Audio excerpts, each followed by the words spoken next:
All right. Okay. We are back with Talking Palettes. I'm here with, I'm your host, Daniel Crosier, but who gives a shit? Uh, I'm here with the super talented Patrick McGirr. How are you, Patrick? Doing well. How you doing, my friend? Good, good. It's always a pleasure to see you. Man. So yeah, how are you guys surviving the quarantine stuff?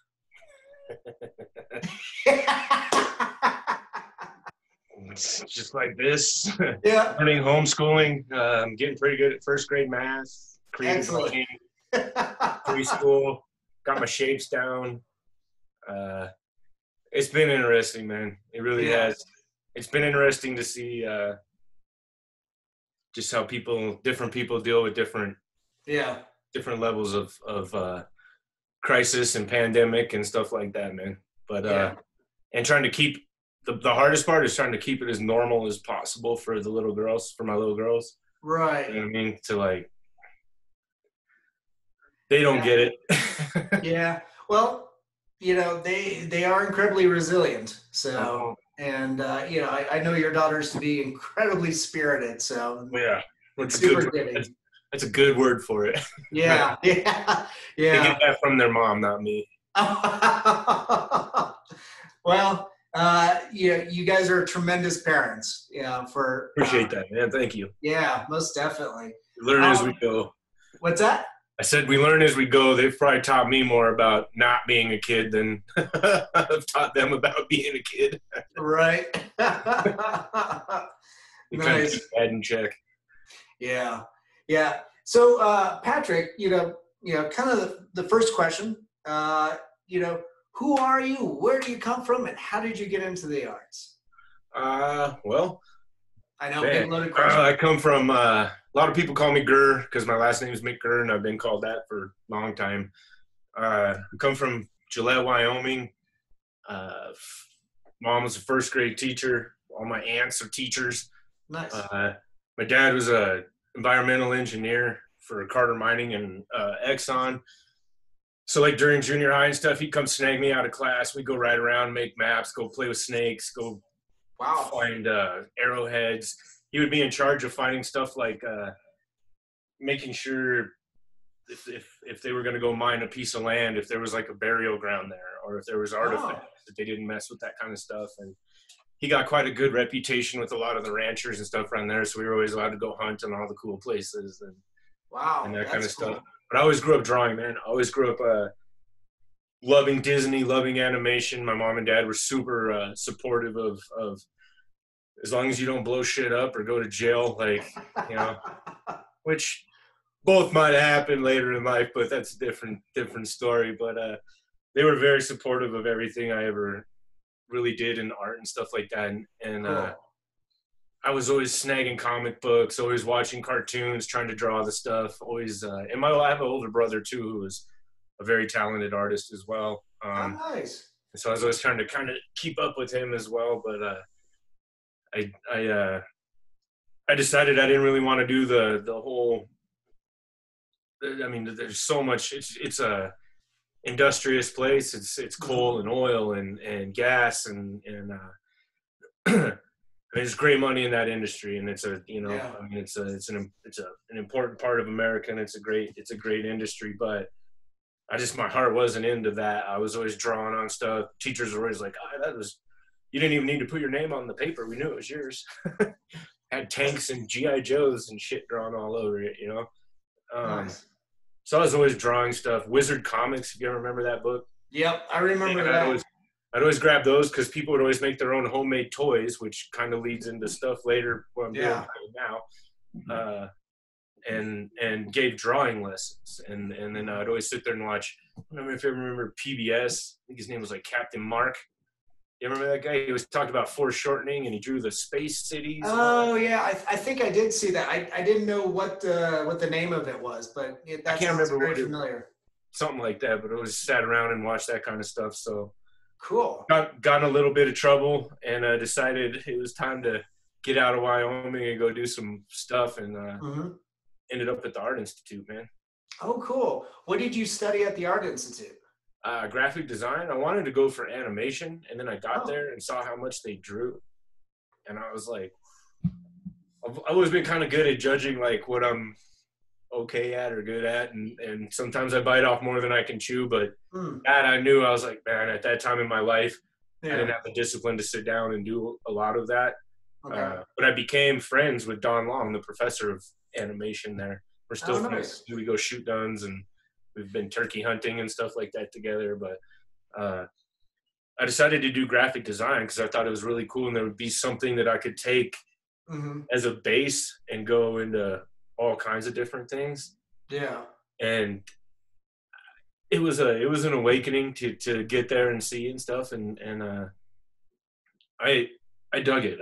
I don't enjoy the bill I got stuck with at the end of it, or the fact that they went out of business and kind of were, you know. Yeah. That just happened this last year. And I know a number of friends that literally got fucked over. Really fucked over. Friends, professors. The ones I was just speaking of, Don and Ellen, two of the greatest professors there. Ellen Long, one of the best kind-hearted people. She's like a goddamn Disney character, dude. And then they did that. They came in and told them within like a few days, like, you're all going to lose your jobs. Your students are done. Yeah. It's terrible what happened there. It's very disheartening. And but I met a lot of good people, and it got my foot in the door, and it taught me basics. I've always been good at networking and talking to people, kind of like just like talk myself into all kinds of shit. But that helped. I'll say that about the Art Institute. It taught me the basics of, obviously Photoshop. You don't just jump into Photoshop. You don't just jump into those things. So I had a lot of cool teachers, and I still keep in touch with damn near all my professors. Yeah. Go out to dinner with them, things like that. Like, nice. Yeah. That's cool. Did you go there too? No, I went to Rocky Mountain College of Art and Design. All right. Initially, I went there as an illustration major because I wanted to do comic books. And then I had a near-death experience just the weekend prior to me starting, and it left me with clusters. So like 2 years into it, I was still getting those, and I'd sit down in front of the computer, much like I'm doing now, and I would black out. Oh, wow. So needless to say, I was flunking, as things were gearing more towards, because I was really on that cusp of transitioning from traditional to computer generated art, and I was flunking. So I saw that Chuck Parson, and who I interviewed earlier on one of these episodes. That's awesome. I saw that he was across the street, with torches and chainsaws and stuff like that, and I'm like, yeah, that looks like a lot of fun. If anything, it's going to be cool and dangerous. Shit, yeah. So I changed my major to sculpture, and I was able to incorporate both, the illustration and the three-dimensional, and kind of learn a little bit more about materials integrity. But what I really like about you, Patrick, is as you mentioned before, you tend to talk yourself into a lot of things, and you learn as you go, and I think you have a wellspring of knowledge because of it. So it's always really exciting for me to watch you work. Thank you, I appreciate that.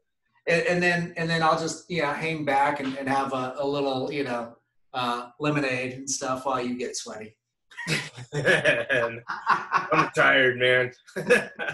When I was working at vendors there all through college and stuff, I got my fair share of ass kickings, and these little girls kick my ass enough and keep me pretty balanced now, man. Plus once you get old, man, shit hurts. Right. My nose, I don't know if I ever showed you that from boxing and stuff, but check that out. Oh, good God. Yeah. There's like nothing. I'm back nice, but there ain't nothing there. I'm tired of that stuff, but yeah. No, but learning everything. I try to tell people that a lot too, man. Like when I go to schools and stuff. Tomorrow I'm doing an airbrush class with a airbrush demonstration with a high school class in Guernsey. Oh, cool. Wyoming. And so I talked to them, and it was really cool talking to them it was a couple weeks ago, I think it was, doing a Zoom classroom meeting with them. Oh, great.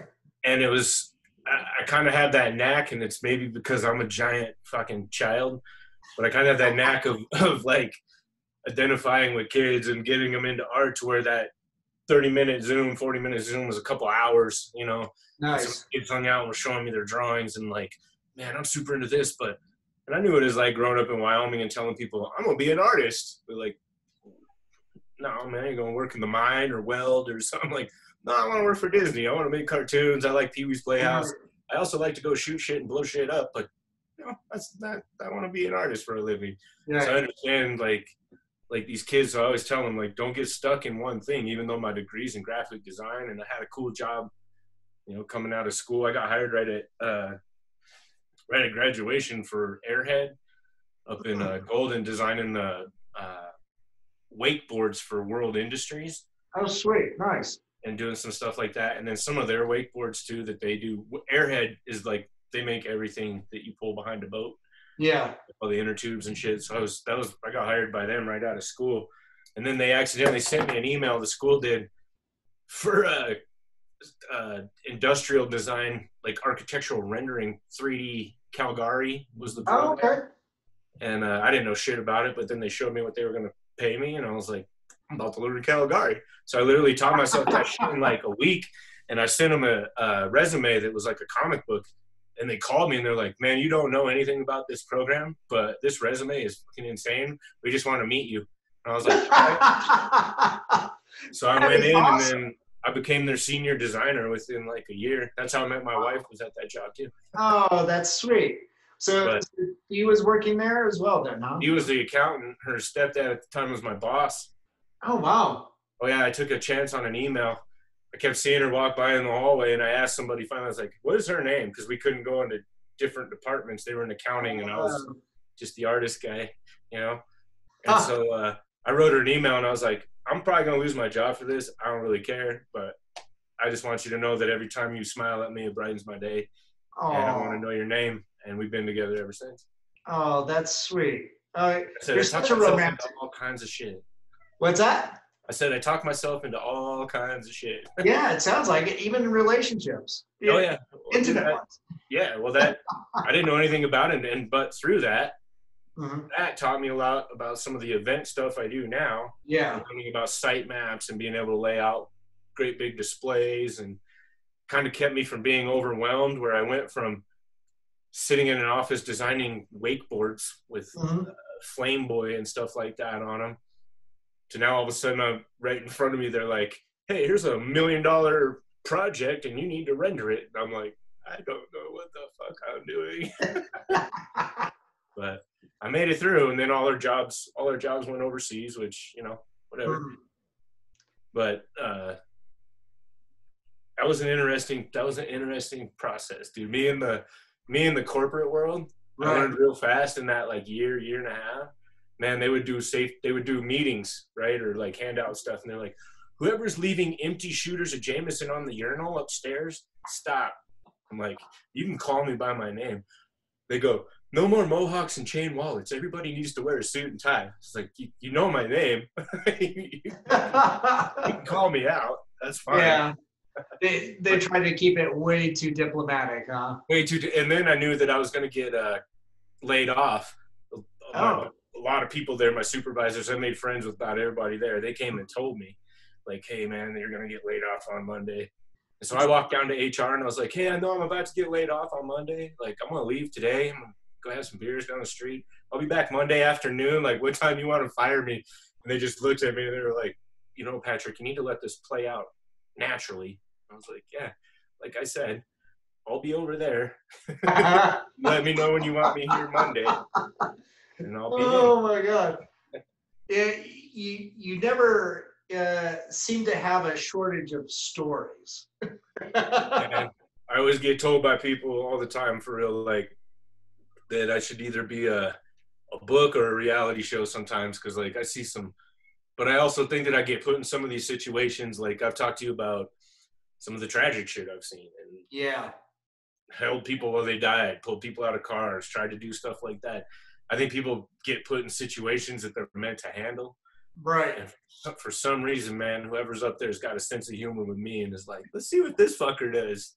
Let's put him here and see what happens. yeah.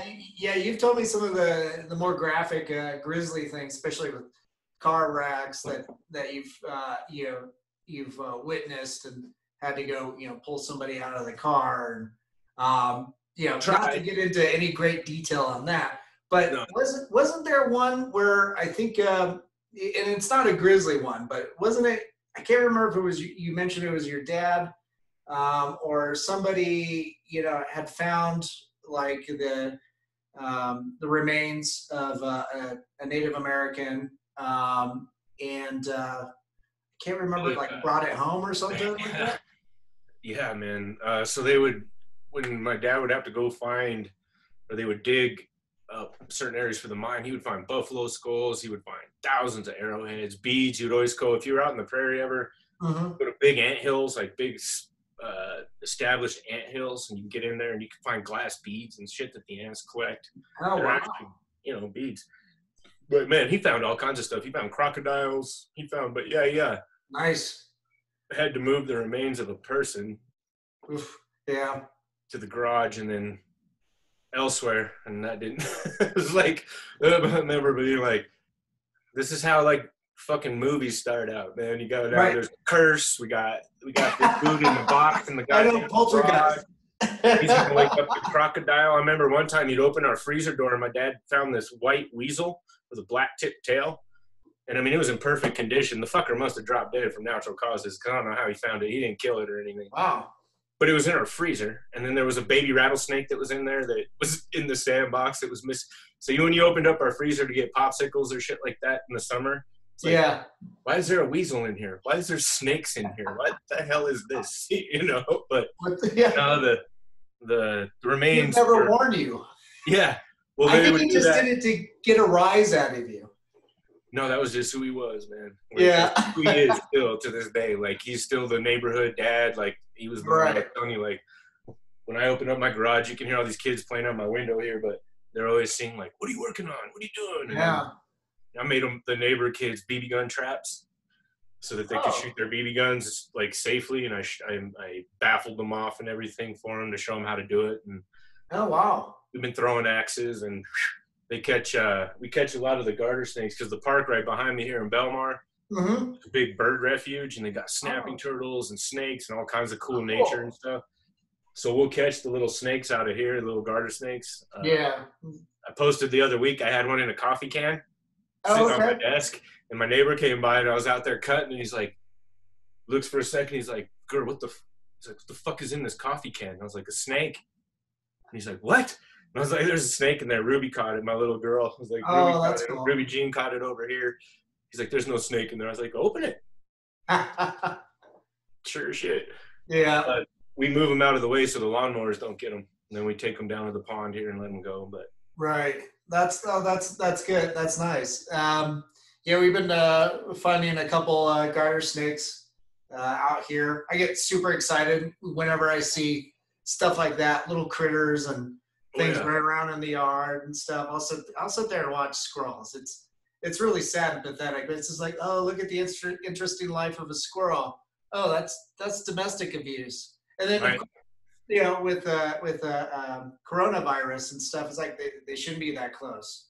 Right. These squirrels ain't social distancing for shit. Yeah, Elise and I have been noticing that when we watch movies. It's just like, what the fuck are they doing? They're too close. You're going to get each other sick. Like, they should have stopped that noodle, like, here. Right.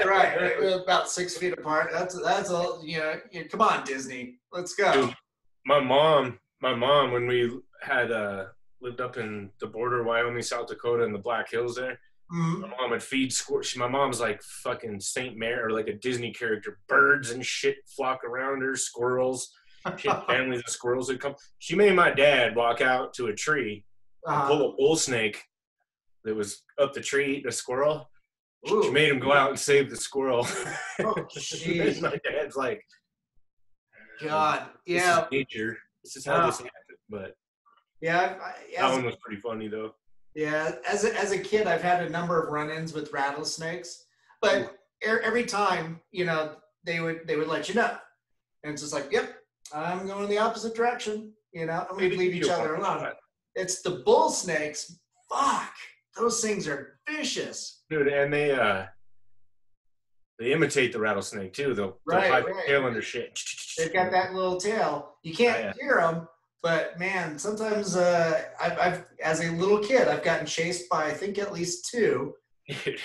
and then there's like one that I found. It was just in the gutter, in our little town. It was like a block away, and I picked it up, and I'm like, I thought I knew what I was doing. I was too small and too weak.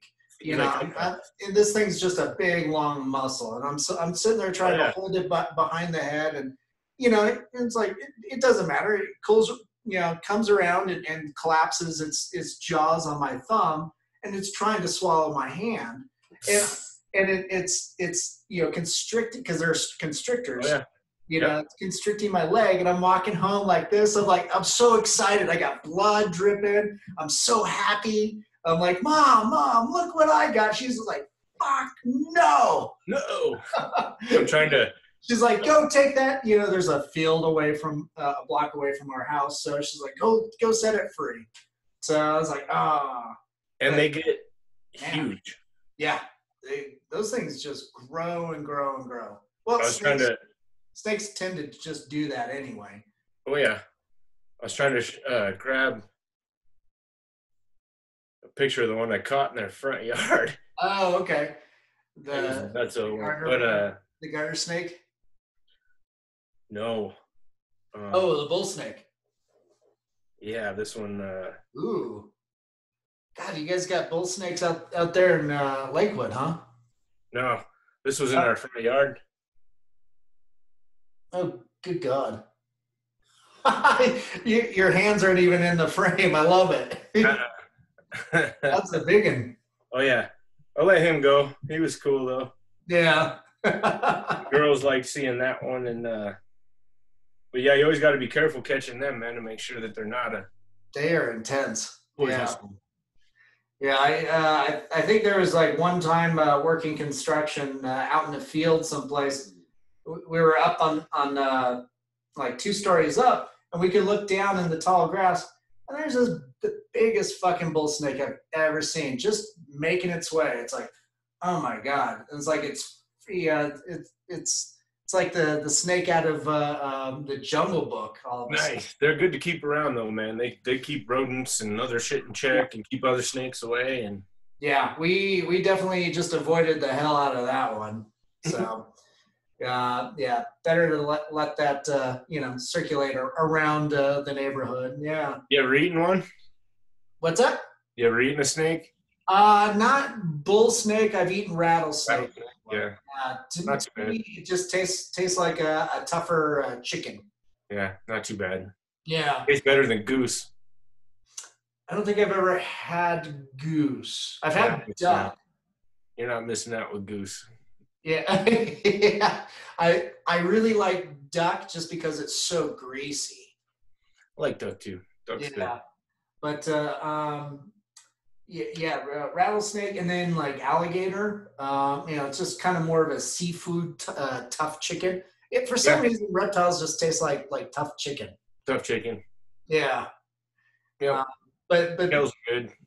But yeah, rattlesnake and alligator, I think, are the only. I've had frog legs before, and as long as I'm not cooking them, they're great. I cooked them once, and oh my God, I was like, what did I do? When we were in Daytona working for Bike Week, all the COVID stuff hit. Yeah. Every ditch, everything we would drive by, I was like, right? Like I wanted to go on a hunt or do something, because they have a big snake problem too, of people letting domesticated pythons and shit out in the Everglades. Yeah, it's pretty interesting because people are both setting them free, but also like in those areas that are hurricane, they get hit by hurricanes. All of a sudden, wipe out the breeding. Yeah, it'll take the breeding spots and just spread them. Yep. There ain't nothing in the Everglades that can fuck with a big python. Like no. They were getting ones every year for this hunting season. I was looking 16 to 18 feet long. Yep. And me, I'm just like, I want to make boots or some shit out of that, dude. I'll make a holster. Yeah, I growing up, I had I mentioned my Satanist friend, literally a block away. A friend of mine I grew up with. He and I, as kids, we would go out and find skulls and stuff and crawdads and snakes and things like that. It was really cool. And then during high school, he went one way and I kept going to school. And anyway, he ended up one day he invited me over after years of not seeing him, and he had this dark room with all these aquariums. And then when the black lights and stuff came on, there's like 16-foot boa constrictors and a number of these aquariums, and then there's like a wall of rattlesnakes, and I'm like, fuck, I'm in heaven.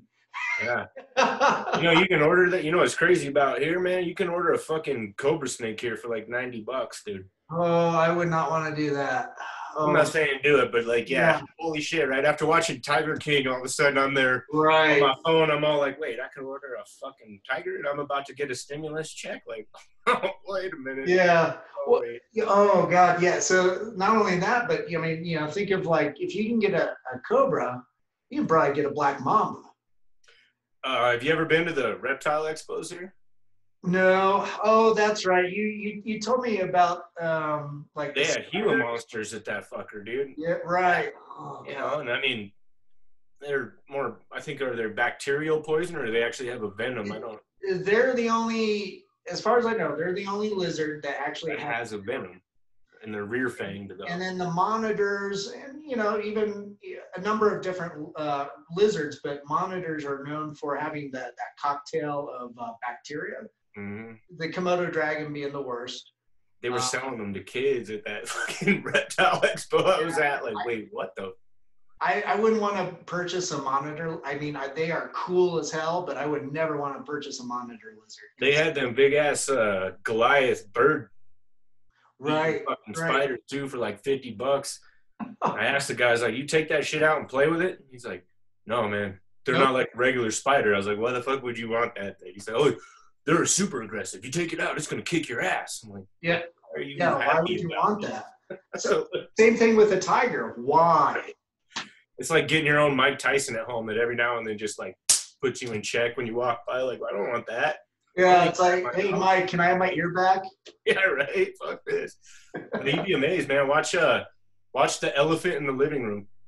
It precedes all that Joe Tiger shit by years. That's how the Amish run the exotic animal trade. You're like, how do these horse and buggy motherfuckers with no phone acquire a tiger? Yeah, isn't the wildlife sanctuary that's over on off of Hudson? Isn't that mentioned? Animals. He got his bears and his tigers, and like tigers are really cool, man. But man, you ever seen a bear, like a grizzly bear up close? Holy shit! Right. Oh, they're impressive. Yeah, I've only seen them at the Denver Zoo. So yeah, they're impressive, man. Yeah. They are an impressive creature. Yeah. So Patrick, back to art. I remember meeting you for the first time through Jim Norris at Cabal. Rev, yeah. Yeah, when you guys were putting that together, and you were doing a lot of fine art, and you're telling me about some of all the different areas of creativity that you were delving into. And it's interesting because I didn't know that you were a graphic designer before all this. So, from graphic design, you went into like doing more fine art, more murals, stuff like that, or like natural transition? 2008-ish, 9-ish, when the economy said for the first time. Well, not the first time, but in a while for our time. More recent one. Yeah, first time. More recent, I suppose. took a major dip. They started laying anybody off, and like I said, most of my job for the steel company I was working for and doing the renderings for went overseas. just because they could get the work cheaper and stuff. Right. And so I didn't know really what the hell to do, man. And I have a really good friend, man. I consider like a brother, man. His name's everybody just calls him Joe Pro, right? And he was a professional. You know Joe Pro? No. So he's a professional BMX dude. He used to play drums for High on Fire. Nice. Like LL Cool J. He's toured with like everybody you can think of. Right now he's in Frontside 5 and they're a local band here that's badass, dude, and I can't remember why I can't remember their damn name, but they all dress like the old Twilight Zone. I'm gonna kick myself in the face for not remembering their name. But anyways, he was the dude for everything, man. He was an engineer for Specialized. He was a professional mountain bike, like bicycle rider too, plus played with all those bands and stuff like that. And just a hustler, man. Nice. But he was also the guy for Sailor Jerry Rum. Oh, okay. So kind of in that transition there, all of a sudden he's like, hey man, we got these projects. You want to like do some murals for Sailor Jerry Rum? And me being a tattoo guy, knowing who Sailor Jerry really was, not a tattoo artist, but just a tattoo guy, right? Yeah. Knowing who Sailor Jerry Norman Collins was and like what he brought to the tattoo industry, from like sterilization to different colors to like all the Coney Island freaks, all the World War II, all your like your grandpa, you know what I mean? Right. Like that kind of shit. That's all Sailor Jerry Norman Collins. So he got me painting murals and helmets live and stuff like that for Sailor Jerry. And then I was also at that time happened to be painting downtown, and two guys walked by. One was Josh Barassa and Terry Kiwi Stevens, best airbrush artist in the fucking world right now, man. Mm-hmm. He's from New Zealand. He's a goddamn character. You think I'm a character, you go meet that guy. But anyways, they were walking by and we're like, hey man, you're really into this airbrushing. This is, you know, like you're doing pretty good at where you're at right now. Mm-hmm. Want to come down and hang out? And I was like, dude, I knew who Kiwi Terry to me was like my Jimi Hendrix, right? And I was like, holy shit, I get to go hang. He's like here in the US and I get to go hang out with him. Nice. So I was there, and for like a few months I just got to sit there and learn with him and another badass guy. If you ever want to look him up, Ryan Townsend was another guy that was coming through there.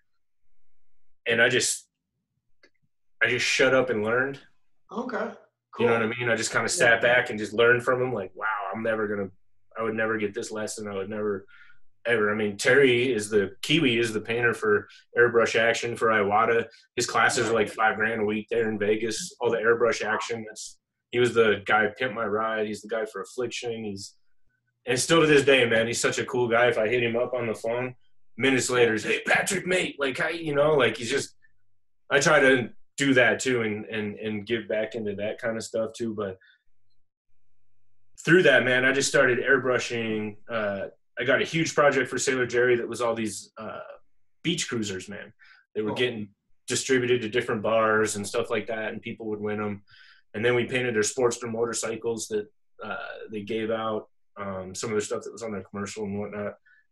But through that, I got to meet a lot of different people in the industries. Got to do work for Tullamore Dew, got to do some work for Rolling Rock. I would go and paint long decks and helmets and stuff live at like cool, their Christmas concerts and stuff like that. Nice. So from that, man, after that steel industry and my steady job tanked, I just kind of was like, would freelance here, freelance there. And one thing that's kind of like is a little bit tough about doing a lot of the commercial stuff and freelance stuff is, and I get it in a lot of ways too, but sometimes it's very frustrating as somebody who wants people to know that it's my work and like the stuff I did. Sometimes you got to eat that, you know what I mean? And you got to be like, wow. Because we did some really cool work, man. Like, dang, through True Custom, they were doing stuff. They did for Dirico Street Rod, Steven Tyler from Aerosmith, like the Pirates of the Caribbean bike. If you look that up, that Kiwi did was fucking insane.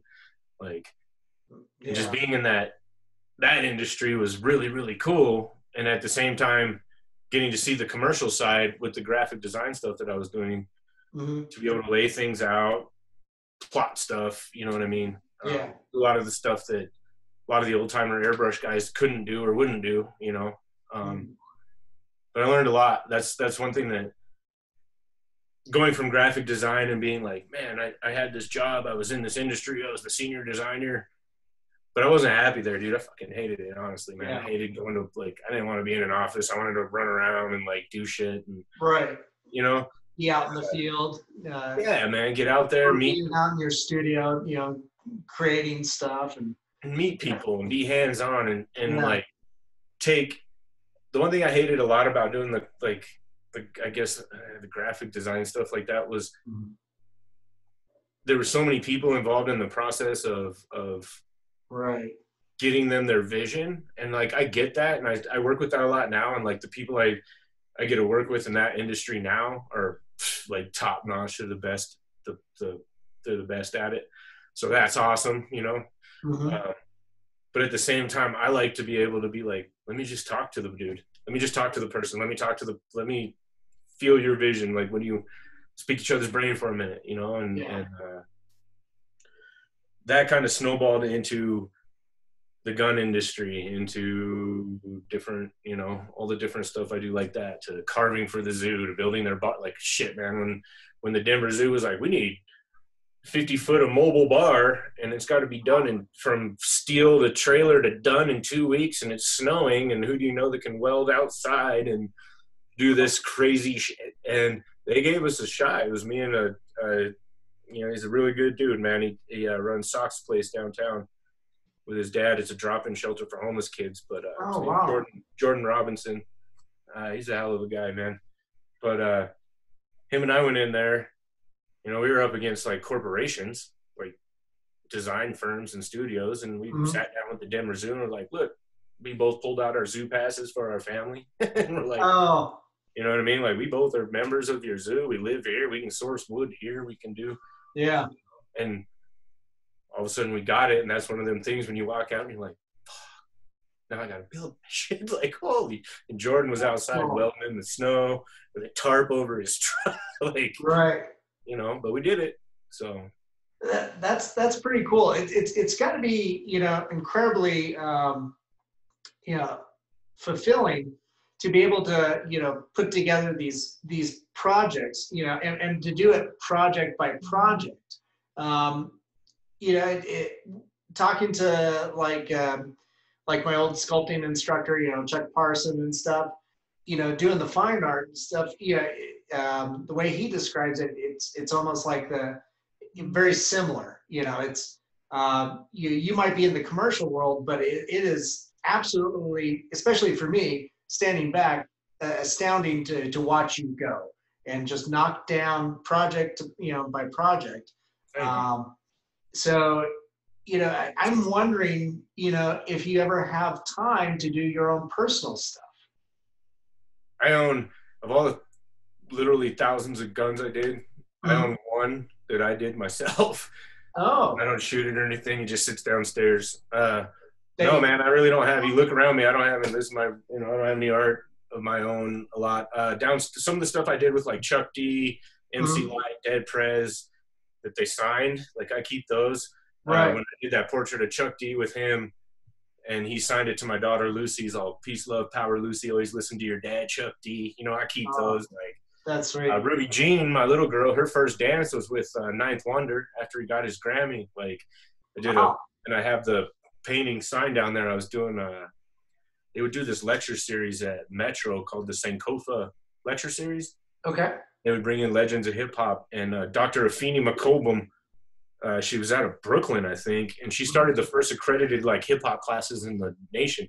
So she brought like the legendary fucking dancers and b-boys from New York that started the shit, right? Talib Kweli, I got to sit there with Kweli, Ed Prez, MC Light, Ninth Wonder, shit, Chuck D, people I grew up listening to. Yeah. And pick their brains, and then while they lectured to the school, I stood there and did a portrait of them. Oh, cool. And then I'd always have them sign them at the end.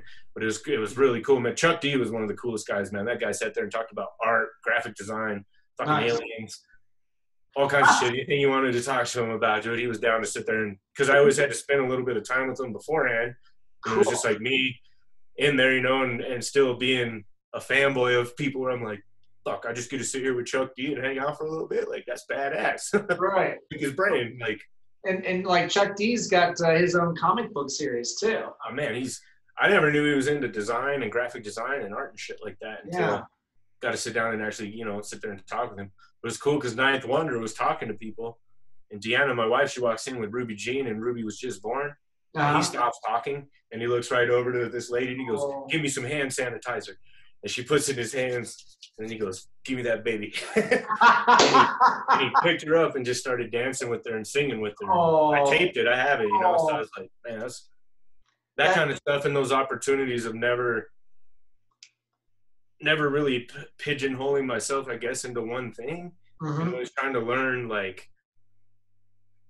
man, we were, you know, like we got this project for building this insane greenhouse for one of the, I mean, it's for Kroger, right? Like this huge company, and it was an insane build, and it was awesome. You know, it was very intimidating. It was sleepless. I put a crew together of people that I knew would be like here, and the people we were doing it for, the pineapple agency that we do that stuff for, man, they're the best. Like, nice. I freaking love them, man, and they believe in us, you know, and give me some crazy projects. And although and again, it goes back to like some of it, like the big projects I'm doing now during this, I can't, they have non-disclosures. They have, you know what I'm saying? And so the fine art part of me wanting to show off like the guns and the custom artwork and like the stuff I do for people's houses or motorcycles, or I'm doing some RC cars for a guy I grew up with that he races now, like side-by-sides and stuff and competitively, and you know, like, it's always something different. I'm doing a sculpture with one of my neighbors right now. Oh, cool. She does them for RTD, like the bus stops, and we're doing these huge, I've got them carved out in the garage here, and they're these huge rock candy, you'll be seeing them around Denver. Oh, nice. Huge rock candy sculptures that'll be lit internally, and they're glass and mosaic. Oh, sweet.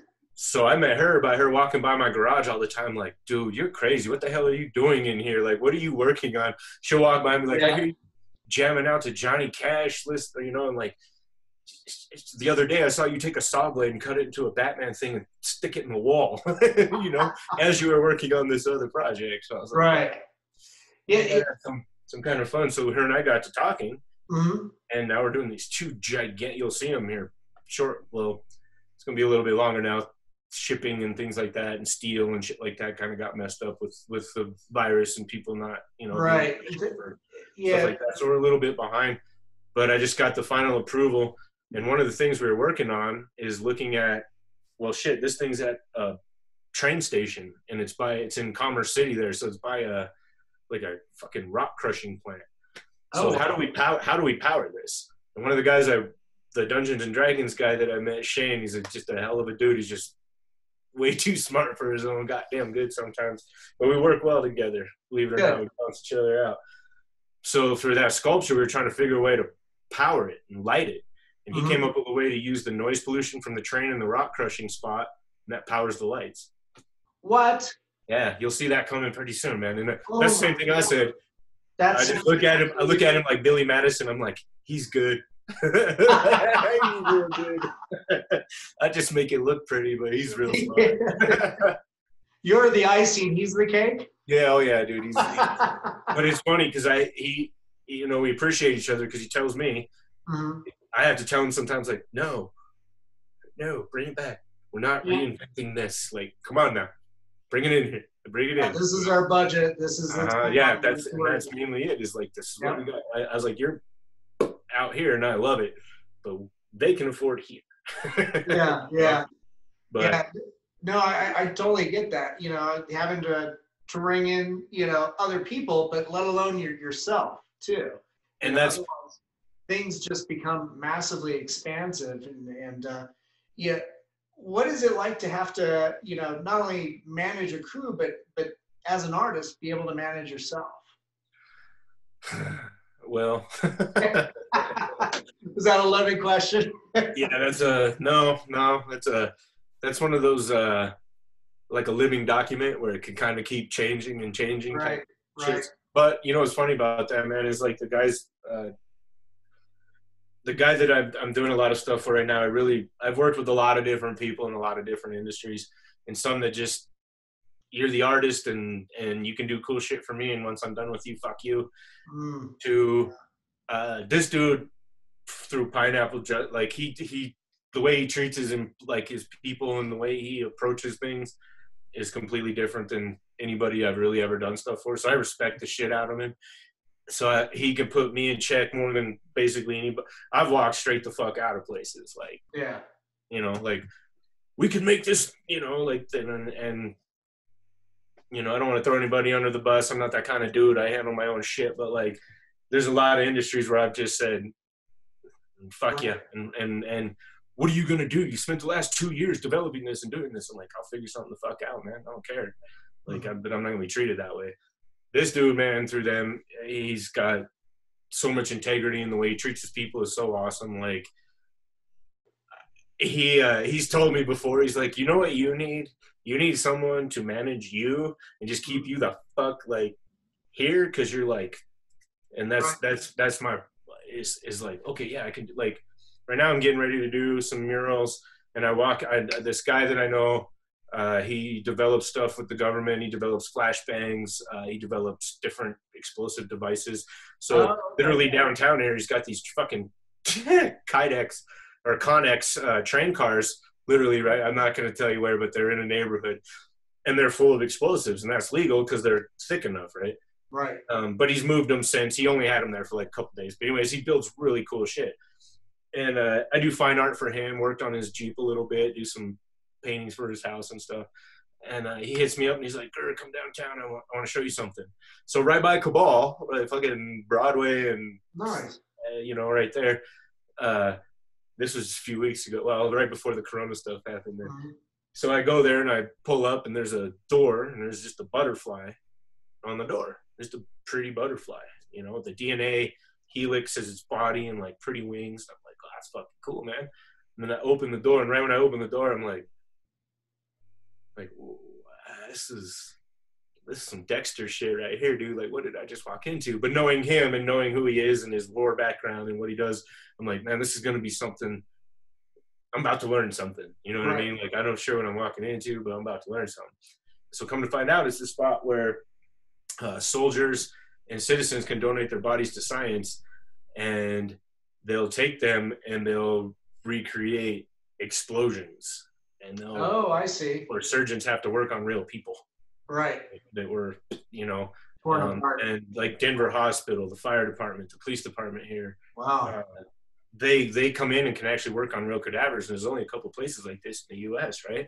Mm-hmm. So I'm like, that's fucking awesome. That's really cool. That's amazing that these people would donate their bodies. And then my boy, he tells me, he goes, "So girl, I'll just give you the code at night, man. You can just come in here at night and paint by yourself." I'm like, it's just freezers full of people, right? And I'm like, right. That sounds a little unsettling. Yeah, hey, that's how horror movies start, but sometimes. That's what I said. I was like, I'm coming armed then, and he wouldn't have a problem with that. But like I'm gonna show up on my backpack and my photon freaking fucking blaster and shit, right? Yeah. So what we're gonna do is do a wall that is dedicated to soldiers, mm-hmm. and then we're gonna 3D print medals. So when they get in there, medals and their names get put up on the wall. Wow. The one behind it is for civilians, so it's going to be a tree, and then we're going to 3D print butterflies of different sizes and shit that'll flow down the walls with their names on them as they decide to donate. Wow, that's what I'm getting ready to start on, and so it's always different. You know what I mean? I'm building that crazy ass sculpture out there, doing a couple carving, and again, things that kind of suck with that is.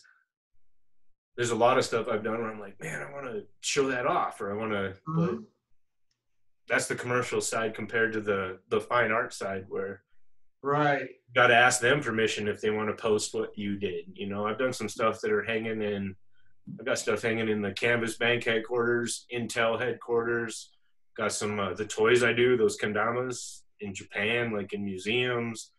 That's right. I remember seeing those when you were at Cabal. Those are starting to come back. Well, they've never went away. That sport's huge. I kind of went away from it, and that was one of those things where my morals got in the way of working for a terrible human being, and Oh, I let them know that, and you know, walked I think walked it's away better. walked away from one of the biggest contracts I'd ever signed in my life, Mm. like literally 2 days after it happened. To Oh, where shoot. it would, Well, you know, if you're feel a better person having done it, there's no amount of money that is worth your soul. nah, especially after having kids, and like Yeah. I've always been like I said, my dad was like the neighborhood dad, man. Like the coach would take kids fishing, give them like whatever they needed. You know what I mean? Like they knew my dad was out there and shit. Like he's the guy. And my Yeah. mom was a first grade, so always having that kind of heart towards kids. Like this was I'm not gonna get into it too much. It blew up worldwide. It was insane. It put a company out of fucking business. It was crazy. But it all really had to do with like a pedophile being in a running a child's toy company, and I Yeah. went the fuck off. Yeah. Yeah. Better. I would make the same decision, I think. Yeah, I went a little too far, but I Yeah. went a little not too far. Like there's no too far with exposing that, but I kind of went from zero to GIR real fast on that one. Right. Right.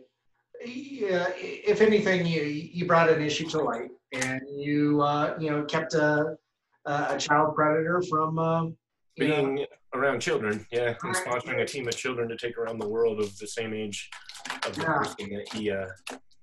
Well, another really neat thing too is and you touched up on this throughout the interview is the community aspect. You really like to uh, and you and I have talked about this off camera before is you like to be the neighborhood dad, much like your father was, whether it was something that was conscious or something. It seems like something that you just gravitate towards.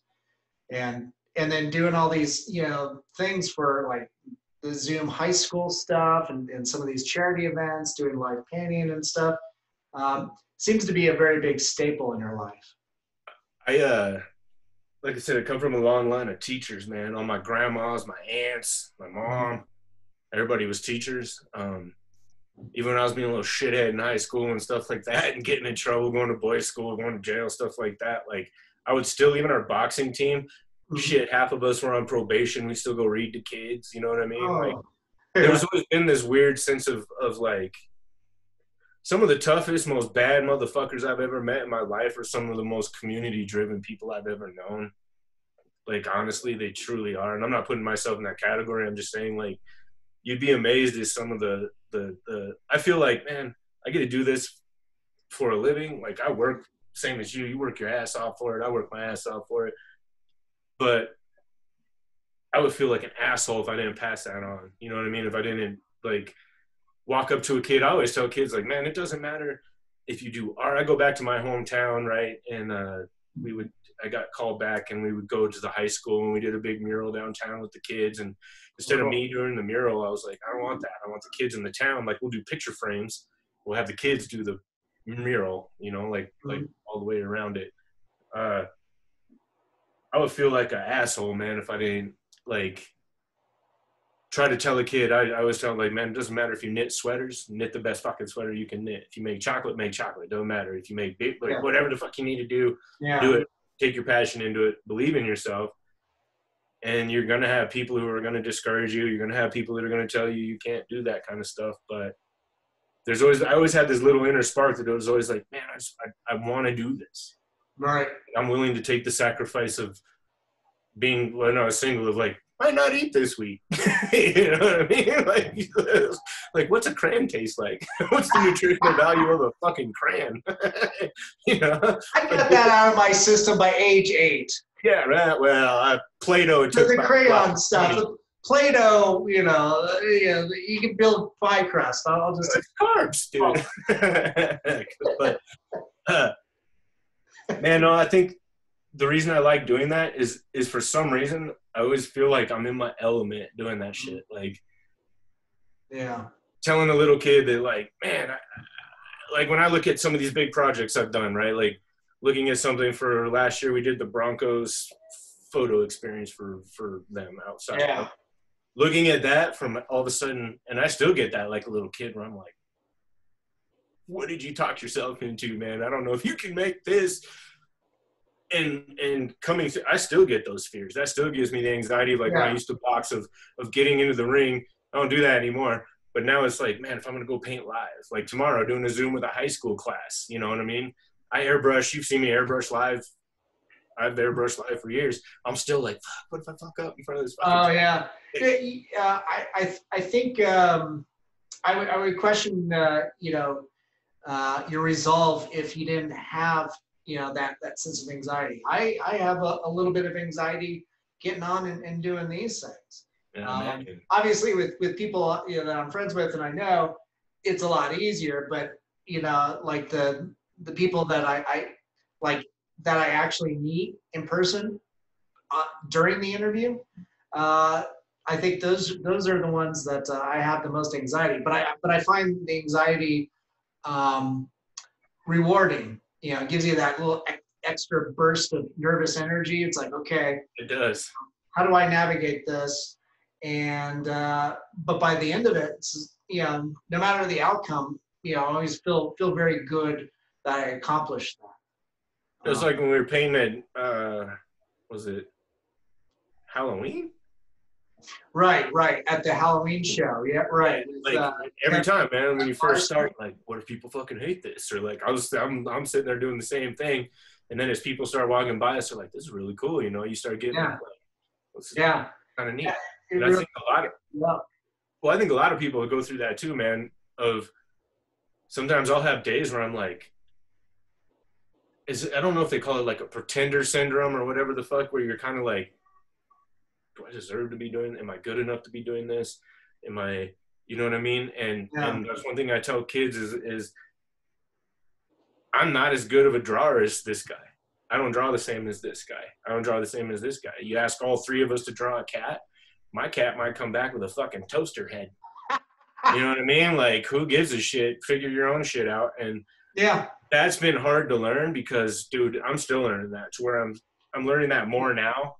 Right. I think as the gray hairs start to kick in, you're kind of like, fuck this. I know that feeling. Yeah, right. And you're like, that starts to matter less and less more, and you start finding who you are. And I always tell people, like, don't worry about if you draw this inspiration from that guy. We all draw inspiration from everything. We all draw from everything I see. From if I see a cool beer label or a toy or a piece of architecture or some shit I like that I can put into an element or a design later, like I put that into my memory and I build on that. Yeah. And people get intimidated. Like that was one of the hardest things I remember was like, I don't have my own style. What if I find my own style? Where am I going to find my own style? When I was in college, I was thinking the same thing. Like I could, like everybody can do a stencil. Everybody can do it. You know what I mean? Like, and you can take it to a different level. You can do, I don't have nothing against that because I like them. I think they're freaking cool, but where's my style? What am I going to do? And that's I think that's a hard thing to learn, man. Well, and I think with artists in general, like even, for yourself, and I could be wrong. But the fact that you're constantly working and you're producing and you're making stuff, you might have that question in the back of your head, but your style is already laid out. You've been doing it and, adjusting it and perfecting it, whether it's, more likely it's been subconsciously you've been doing it. I think, my early days of illustration outside of doing sculpture and stuff, that I also never felt that I had a sense of style. And then I look back and I look at the collection of my work and it's just like, oh, I actually have a very clear You do, style. Yeah. Oh yeah. And I can see stuff and know it's you. And I'm talking about before I did all the heavy line work. And then, one day when it started feeling like labor instead of, being creative and art, that's when I started, it's like, okay, I need to transition. I need to figure something else out. So I made the conscious decision after being influenced by, like artists like Melanie Pruitt, who does an amazing amount of line work. I was like, yeah, this, started, taking little nods from her, and it started feeling like like a meditation, as opposed to just working and labor. Um, so yeah, that's when things really got distinctive for me. But I think you just look over your collection of artwork, especially in the last few years, you'll see a distinct style. I can see that with your mural work, and obviously that Frankenstein piece from Halloween. Yeah, I know it's you. Not just because you're sitting there working on it. Yeah. No. But if you were to walk away, and I would be able to identify that. Yep, that is a Gurr piece. Thank you. So yeah, and I think that I love that sense of nervousness. I heard once that Paul McCartney, who's like in his late 70s, he still feels that way. When he sits down to write a new song, he still has that butterfly.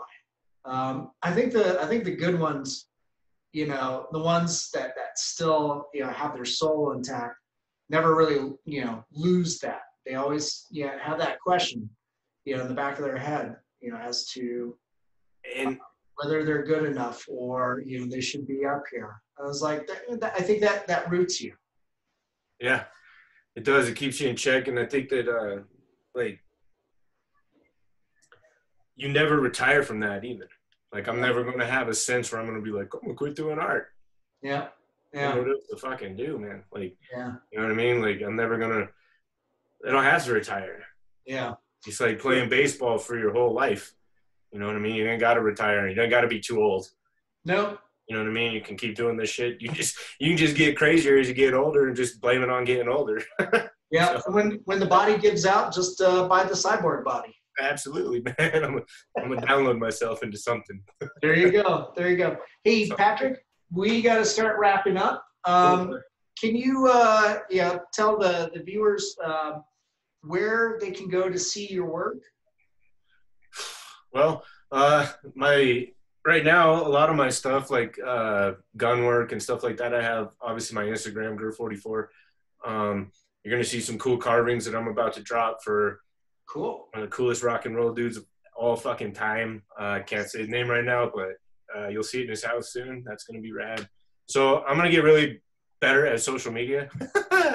The Denver Zoo, my signs are carved there, stuff like that. Mutiny, that huge mural on Mutiny that Finley and I did. Nice.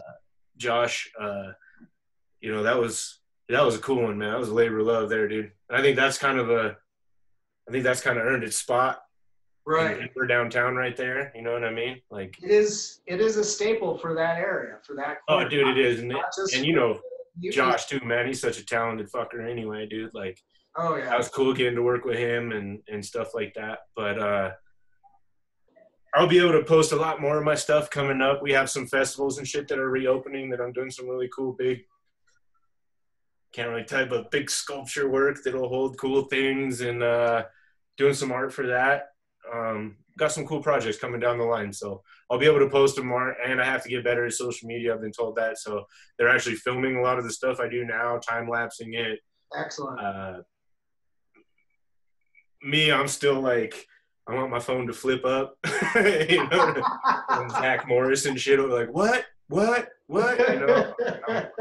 I get made fun of a lot at one of the companies I do a lot of work for. They're consistently giving me shit about, like, you don't know what a Zoom is? You don't know what this is? And I'm like, you know what it is now. I do, man. I'm on here now. I'm zoomed up. I'm fucking ready. But no, man, got some cool shit coming. Man, just got done working with you on a cool project. Like, yeah, that was a lot of fun. That was cool. But yeah, man. Gurr44, I'm gonna start posting my stuff up a lot better. A lot of the Dungeons and Dragons, the cool tables, the monsters, all that stuff's finally finished.